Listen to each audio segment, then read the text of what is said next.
Hola, ¿cómo están? Mi nombre es Esteban y les quiero dar la bienvenida a este curso de herrería artística.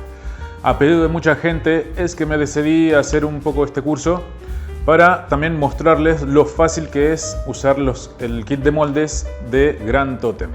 Este va a ser un curso desde cero para que la gente también sin experiencia, que ya sea hombre o mujer, también pueda iniciarse en este mundo de la herrería artística.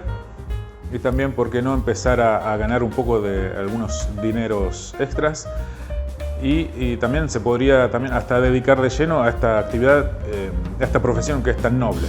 En este curso les voy a enseñar algunos trucos para usar los moldes, para trabajar con el kit, también a diseñar sus propios diseños. Y también voy a estar agregando con el paso del tiempo algunos videos con ideas para que puedan copiar. Y también para que las puedan mejorar si quieren y adaptar según las necesidades de cada uno.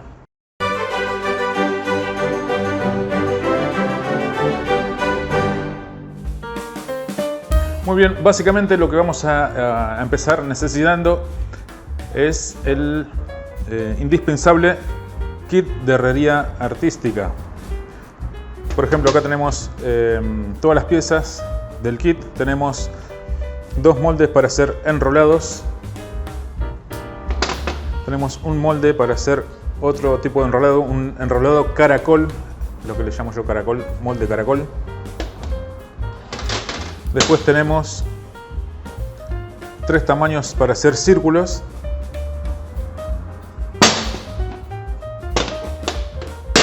Este es otro molde también para hacer círculos más grandes, de entre 45 y 55 centímetros más o menos de diámetro. Después tenemos lo que se llama la horquilla de flexión. Esto es indispensable para este kit. Tenemos una traba. Este nos va a permitir trabajar más rápidamente que con la pinza de presión. Y tenemos una grinfa también que nos va a permitir moldear mejor algunos moldes y hacer menos fuerzas en algunas oportunidades. Y por último tenemos la palanca de torsión, que enseguida ya les voy a mostrar cómo funciona la palanca de torsión, que está muy buena también. Además del kit de herrería, vamos a necesitar tener una morsa. La morsa puede ser esta por ejemplo es de 4 pulgadas de ancho, de abertura, y de abertura no hace falta que sea demasiado, porque el único que tiene que agarrar es el ángulo que tiene acá el kit, el que tiene el molde, para apretarlo en la morsa, ¿no? Entonces es indispensable que por lo menos sea de 3 pulgadas como mínimo. Con 4 pulgadas está bien, vamos a poder hacer todo tipo de trabajos. También lo que vamos a necesitar es esto, que es una pinza de fuerza. Se le llama pinza de fuerza o pinza de presión, o también la podemos encontrar como pinza perro. Sirve para sostener, que mantenga apretada los hierros cuando los queremos amoldar. Ahora ya enseguida también vamos a aprender a usar esta pinza. Después vamos a necesitar algo para cortar. Podemos usar una sierra común y silvestre,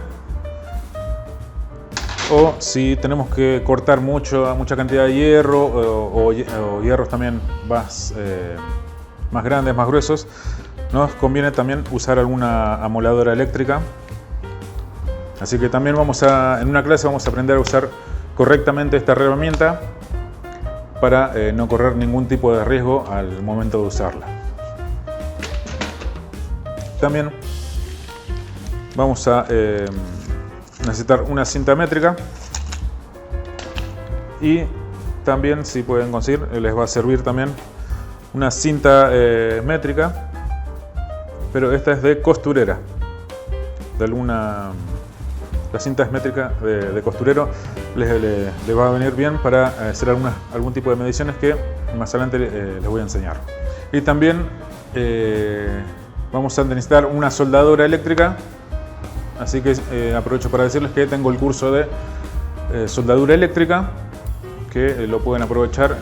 Está en la página de grandtotem.com, de ahí pueden encontrar toda la info sobre el curso de inicial, también desde cero, para hombres y mujeres que no tienen absolutamente nada de experiencia. Ahí enseño todo sobre la soldadura eléctrica y la van a poder aplicar, por supuesto, en la herrería artística.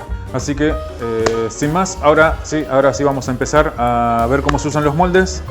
Vamos a hacer algunas figuras simples para aprender a usar los moldes, y después sí vamos a aprender a diseñar cosas más complejas y hacer algunos diseños también, los primeros diseños más fáciles que podemos para aprender a usar el kit de herrería.